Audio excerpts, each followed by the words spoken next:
Mga katawhan sa Lapuyan sa Zamboanga del Sur, Gidasig na Archbishop Jumoad nga Tabangan ang Bag-Ong Kora sa bagong nahimong parokya sa maong lungsod.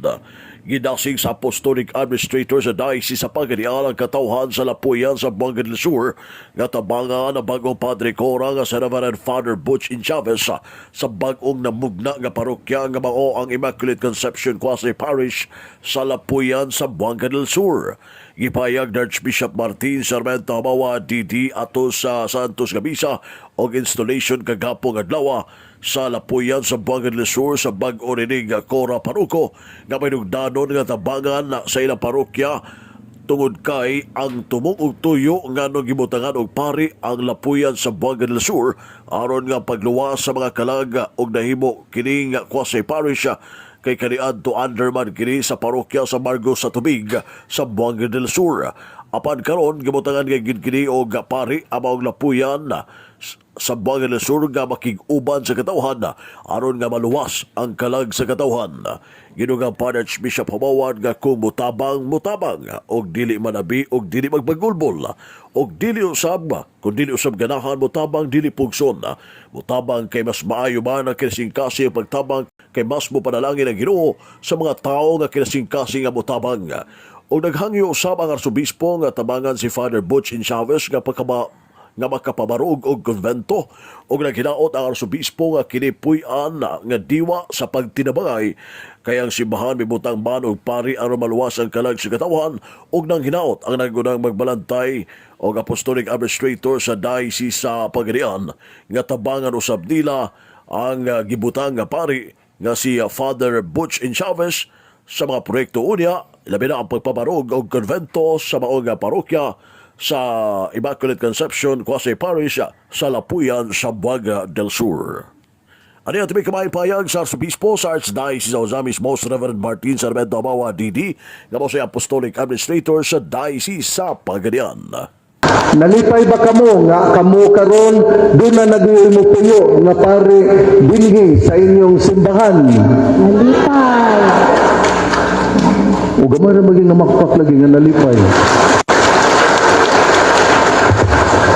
Nindot kayo ang inyong gipakita nga kadasig. Kuan biya, gahuna-huna biya pod kami, mga konsultor sa guban pa, butangan ba o pari diri o dili?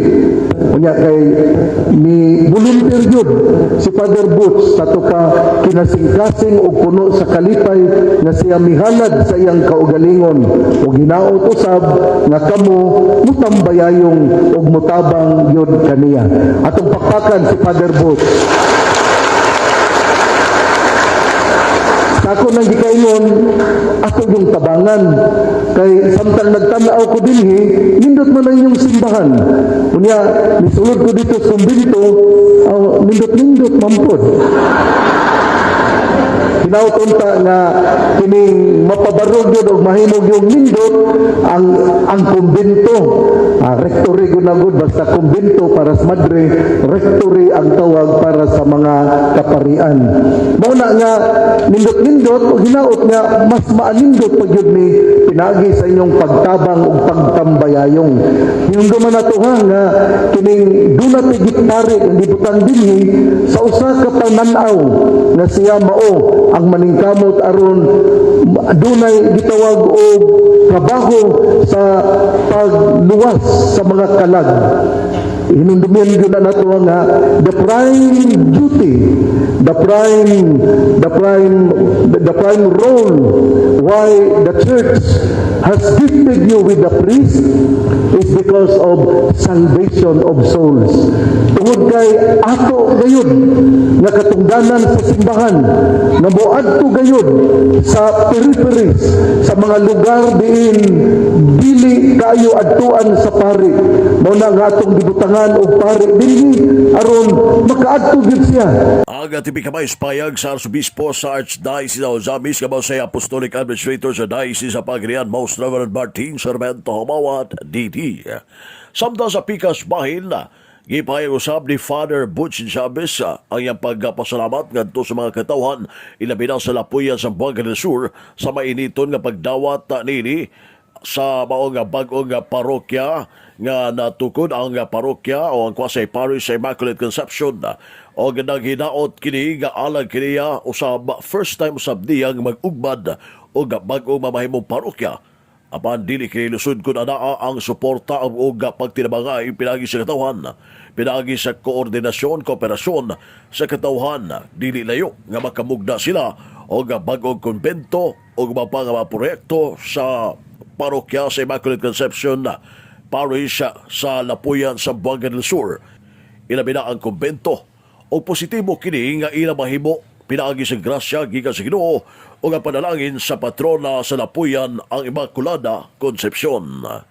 Ani apayag ni Father Bochin Chavez ang bago na butang Padre Kora sa bagong parokya sa Immaculate Conception Kwasay Parish sa Lapuyan, Zamboanga del Sur. Abot nga kumbinto pohon, no? Maingon ko ni Bishop na kuhan ka ng masalig ka sa God's providence o sa inyo po nga kooperasyon pohon. No? Ang atang kumbinto, ang plano niya na anha sa liyo sa existing nga kumbinto. Unya ka ng positibo ko nga ato ng mahimo niya kay sa materialis si Father Mike mo tabang atong pagpakan sa Father Mike okay. Nanay plano ni ana siguro magtukod ta og infra committee o mga kinsa mga skilled nga engineer nga mo imuhanay gyud og matabang sa ato nga himuonon puhon na so mosalig ta sa Ginoo og nagpasalamat pud ta uban sa pangama ni Maria Immaculada Concepcion. Ang tipi kamay payag ni Father Butch in Chavez ang bagong Padre Kora sa bagong namugnang parokya sa Immaculate Conception Kwasay Parish sa Lapuyan, Zamboanga del Sur kagahapon ato sa gipaygayon nga Santos Gabisa o ang installation nga gihimo sa bagong Padre Kora nga gibutang sa Naisgutan nga lungsod. Alang sa DX din sa Managing Kapanang Radio sa Siban, W8 Manuel Ronquillo Jr. Dadag sa Lakbayan.